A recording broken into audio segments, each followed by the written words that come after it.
A história de hoje é um alerta, sabe? Um alerta que vem da experiência de um médico que aprendeu lições financeiras da forma mais dura possível. A ideia aqui é justamente compartilhar o que ele passou para que outras pessoas não precisem cometer os mesmos erros. Vamos mergulhar nisso. E essa frase, né, forte, honesta, ela já diz tudo. Ela coloca na mesa exatamente o que está em jogo. As consequências, que são bem altas, de um planejamento ruim logo no comecinho da carreira médica. Para a gente entender de onde veio o erro, a gente precisa voltar para o ponto de partida. A história começa com um jovem de uma família muito, mas muito humilde mesmo, lá no sertão da Bahia, um lugar onde nem tinha água encanada. E, de repente, essa pessoa se forma em medicina e começa a receber um salário que, nossa, muda a vida da água pro vinho. O contraste é gritante. De um lado, uma vida cheia de privações. Do outro, uma grana que nunca se imaginou ter. Sem nenhuma educação financeira, sem ninguém para orientar, esse choque de realidade foi o cenário perfeito para cometer erros enormes. Tudo isso movido por aquela sensação de preciso aproveitar tudo agora, recuperar o tempo perdido. E, claro, as armadilhas não demoraram nada para aparecer. A vontade de curtir o dinheiro novo levou a um ciclo muito perigoso. Trabalhar sem parar para bancar um padrão de vida cada vez mais alto. E a consequência disso? O objetivo mais importante, que era a residência, foi ficando de lado, e a chance de construir um patrimônio de verdade foi indo embora.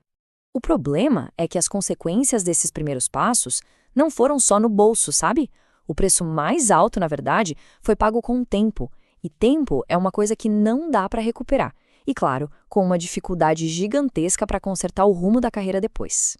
8 anos. Pensa bem nesse número. Não é algo abstrato. São 8 anos de vida que poderiam ter sido totalmente diferentes. 8 anos adiando a verdadeira liberdade, a estabilidade. É um custo altíssimo. E essa frase dele captura perfeitamente a dor desse processo. Imagina só, ter que desmontar todo um padrão de vida que já estava montado, com carro financiado, apartamento, tudo isso para voltar para a estaca zero e focar em estudar para a residência. Foi um recomeço forçado e muito, muito difícil. Bom, e tudo isso nos leva à primeira e talvez a mais importante lição dessa história toda. A prioridade número 1, absoluta, inegociável. Logo depois de se formar, tem que ser uma só, a residência médica. Então, a grande questão é essa. Como é que se equilibra a necessidade de ganhar dinheiro com a obrigação de estudar muito? É exatamente nesse dilema que a maioria dos recém-formados se enrola. A virada de chave está exatamente aqui. O erro mais comum é achar que precisa trabalhar feito um louco para juntar uma reserva de dinheiro antes de começar a residência. Mas a estratégia inteligente é justamente o contrário. O foco não é juntar dinheiro, o foco é passar na prova. A recomendação é trabalhar o mínimo, só o suficiente para pagar as contas, e estudar o máximo que der. Se você é estudante e quer se preparar de verdade, entra agora em medicob.com.br, baixa o app e aproveita o maior banco de questões do Brasil, com provas anteriores de todas as instituições, questões comentadas, resumos práticos, aulas completas e flashcards prontos para revisar onde quiser. E olha, o conselho vai além de só passar na prova. É sobre escolher a residência certa. A armadilha de querer o caminho mais fácil ou mais rápido leva muita gente para mercados que já estão saturados. Uma escolha de especialidade bem pensada pode mudar uma carreira completamente, enquanto uma escolha errada, nossa, pode custar anos preciosos até a pessoa perceber o erro. Ok, então, com uma residência bem encaminhada, o jogo muda. O foco agora é outro.